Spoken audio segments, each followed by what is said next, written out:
يا جماعة الخير، يعني شكل أرجل هذه الطاولة على شكل يعني أرجل الطائر، أساس إنها تمسك في الأرض.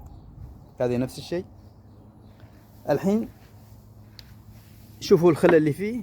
قلنا واحد برغي حديد نت بولت، والثاني عبارة عن وصلة خشبية بهالطريقة. هذه طبعا يحطون غرة فيها، وإذا نشف الغرة أو تحركت فخلاص تتحرك تبدأ تتبطل. السبب اللامبالاة، يعني سحب الطاولات على الانترلوك. يعني لو واحد يشيلهم بالعدل، يعني نفرين يشيلون طاولة أو ثلاثة مثلا، يرفعونها عن الأرض ويحطونها، فالطاولة ما تختر وما تنكسر.